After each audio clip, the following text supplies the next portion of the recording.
전세 사기 문제가 여전히 해결되지 않고 피해가 계속 확대되고 있습니다. 우리 모두는 법에 따라 정당하게 거래했다. 제도로 인해 문제가 생겼는데 누가 책임져야 하나?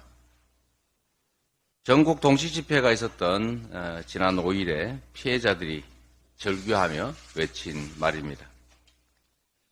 그런데 정부 여당은 전세 사기 피해로 인한 국민 고통에 전혀 아랑곳하지 않고 있습니다. 법안 소위가 3차례 열렸지만 겨우 한 차례 논의하는 데 그쳤습니다. 국회가 국민 앞에 약속했던 전세 사기 피해자 특별법 개정, 이 문제에 대해서 정부 여당이 너무나 소극적입니다.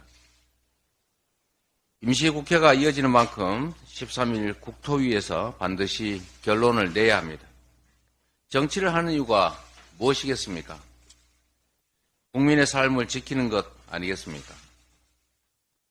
국민의 눈물을 닦아주는 것이 정치라면서요. 그런데 국민들이 피눈물을 흘리고 있는데 정부 여당 대체 지금 뭐하고 있는 겁니까? 국민의힘이 계속 전세 사기 피해자들의 이 큰 고통을 외면한다면 국민들이 반드시 심판할 것입니다. 아니, 국민들을 넘어서서 하늘이 용서하지 않을 것입니다. 정부 여당이 끝내 특별법 개정에 불응한다면 우리 민주당은 피해자들의 구제를 위해서 할 수 있는 책임 있는 조치를 다하겠다, 이 말씀을 드립니다. 어제 김용균 씨 사고 관련해서 원청 대표에 대한 대법원 무죄 판결이 있었습니다. 3일 뒤면은 김용균 씨 사망 5주기입니다. 그 긴 시간 동안 아무것도 달라지지 않았습니다. 이 참담한 노동 현실 때문에 김용균 씨 영정 앞에 얼굴을 들기가 어렵습니다. 아직도 매년 800명이 넘는 많은 노동자들이 살기 위해서 일하던 일터에서 죽어가고 있습니다. 우리는 대체 언제까지 이런 노동자의 억울한 희생을 보고도 못 본 척 할 것입니까?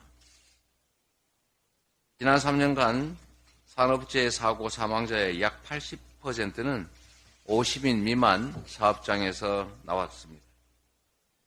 지금 당장 정부가 해야 할 일은 지난 2년 동안 아무런 진전도 이뤄내지 못한 것에 대한 사과입니다.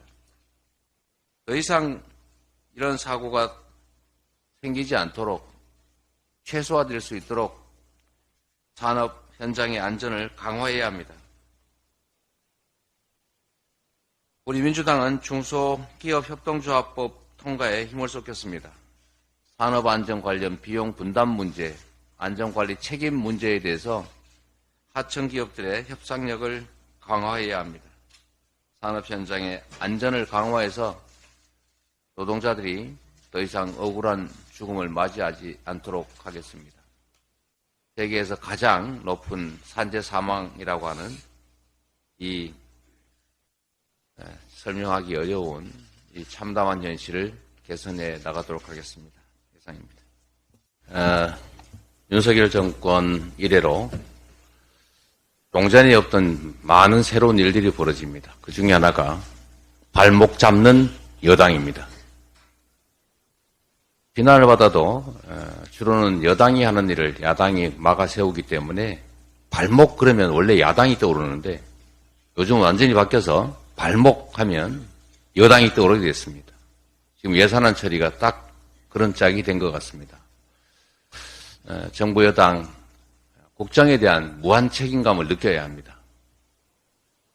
나라가 망하든 국민이 고통받든 상관없다. 우리 고집대로 안 되면 방치하겠다. 이런 태도로 또 예산안 협상 안 되면 원안 표결을 해서 부결되면 준예산하면 되겠지.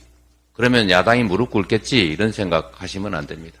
우리 원내대표께서 잘 준비하고 계신 것처럼 협상이 안 되면 감액만 한 수정안을 민주당 단독안으로 표결할 수밖에 없다는 점 분명하게 밝혀둡니다. 발목을 잡는 방식으로 국정을 책임질 수는 없습니다. 발목 잡는 여당. 다시는 이런 얘기 나오지 않기를 바랍니다. 회의를 마치겠습니다.